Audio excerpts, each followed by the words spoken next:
There is a strange irony in modern life. The people who seem the most terrified of making a true commitment are almost always the ones leading the most frantic, overcommitted lives.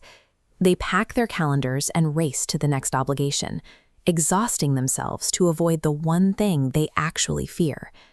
We visualize this avoidance as the shadow of postponement. This main timeline represents our energy in the present moment. When reality fails to match our mental expectations, our focus fractures and diverts upwards toward an idealized future. The present is left entirely depleted. When we withdraw our life force like this, we get trapped in repetitive cycles.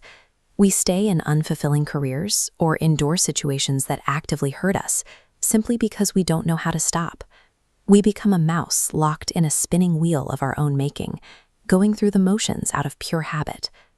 We tell ourselves we are just waiting for the right time or being careful. But constantly diverting our energy toward future expectations isn't a safe choice. It is an active refusal to live our actual lives, driven by a deep fear of the unknown abyss of the present.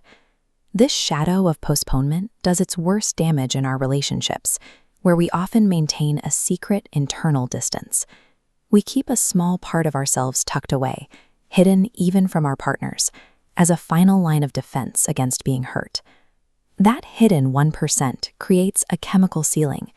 Even when we give nearly everything, that tiny fraction of withholding signals the body to remain in a state of alert.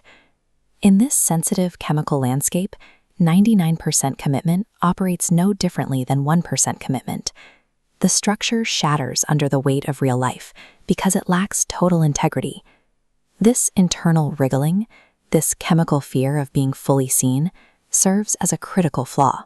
It prevents the connection from grounding itself, keeping the relationship in perpetual postponement. This fractional withholding guarantees our own suffering. Half-heartedness ensures that the relationship lacks the depth to survive its own challenges, causing it to collapse long before it can reach its natural evolutionary peak. Escaping this cycle requires recognizing a basic illusion. You cannot commit to the future. The future does not exist yet. Our life force is strictly bound to the present tense. Your energy is completely unavailable to respond to tomorrow. True commitment requires you to step off the ledge into the unseen void of right now, because the present is the only place your biology actually operates. When we finally make a decision from the present, we access the gift of commitment. This is a profound, quiet inner certainty, a deep yes that operates completely independent of nervous excitement, emotional spikes, or fleeting desires. This kind of commitment defies logic. It ignores societal expectations. It demands a wild, absolute trust in the current moment, stripping away every mental safety net we try to string up in the future. When you apply this present tense commitment to modern relationships, it exposes a glaring habit. We have become a lazy generation, conditioned to jump ship the exact moment the chemistry gets heavy or difficult. The radical alternative is to stay in the crucible. Hold your nerve through the challenge. Instead of withdrawing energy when your expectations aren't met, refuse to hold any part of yourself back.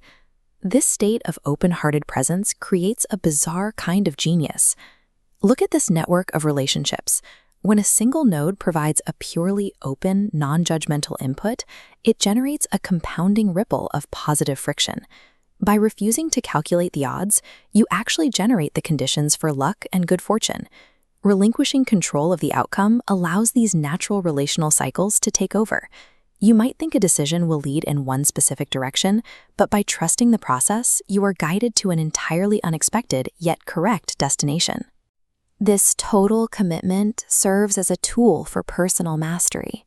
It is the practice of holding your heart open through the storm, building the capacity to return non-love with love regardless of the external circumstances. When you practice this absolute commitment to the present moment consistently, it begins to internalize. Eventually, the pressure builds until it detonates into a higher state, the city of devotion. Modern intellectual culture tends to look down on devotion. We frame it as backward, naive, or blind. We trust the scientific and the measurable, and we suspect that anyone surrendering themselves entirely is simply being fooled. This posture represents an eyes-wide-open trust in the underlying architecture of reality.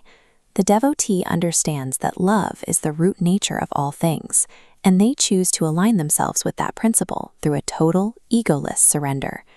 True devotion uses the external world as a tool. Whether the focus is a flawed guru, a deeply challenging partner, or even immense pain, the circumstance itself is just a conduit used to access the universal principle of love.